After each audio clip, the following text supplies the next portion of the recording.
حضرت ابو ہریرہ رضی اللہ تعالیٰ عنہ سے روایت ہے کہ نبی کریم صلی اللہ تعالی وسلم نے فرمایا کہ حضرت عیسیٰ علیہ السلام کے پاس کچھ لوگوں کا گزر ہوا۔ آپ نے فرمایا کہ آج ان میں سے ایک شخص کی موت واقع ہو جائے گی۔ وہ لوگ آگے گزر گئے۔ جب شام ہوئی تو وہ لوگ واپس آئے اور جناب حضرت عیسیٰ علیہ السلام کے پاس حاضر ہوئے اور ان کے پاس لکڑیوں کے گٹھڑ تھے۔ حضرت عیسیٰ علیہ السلام نے جب ان کو دیکھا تو آپ نے فرمایا لکڑیوں کے گٹھڑ کو نیچے رکھ دو۔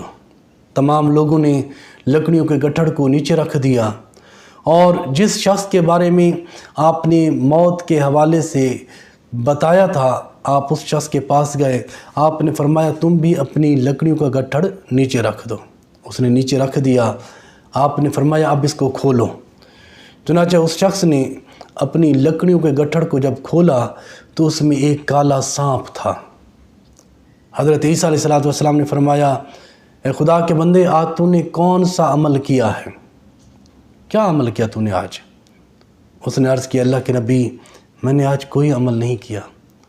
آپ نے فرمایا غور کر، سوچ آج تو نے کیا عمل کیا ہے، اس پر غور کر۔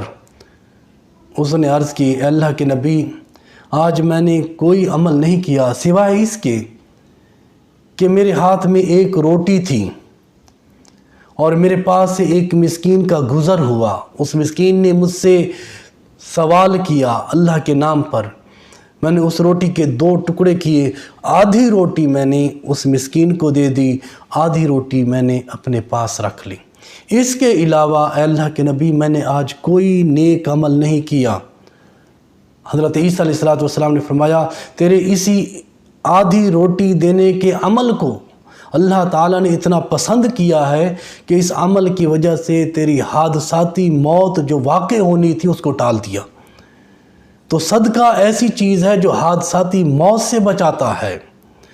اس لیے ہم میں سے ہر شخص کو جس کو رب تعالیٰ نے توفیق دی ہے جب وہ گھر سے کاروبار کے لیے نکلے، دکان کے لیے نکلے، جاب نوکری کے لیے نکلے، کسی بھی ضروری مقصد کے لیے جب وہ گھر سے باہر نکلتا ہے تو صدقے کو اپنی زندگی کی عادت بنا لیں۔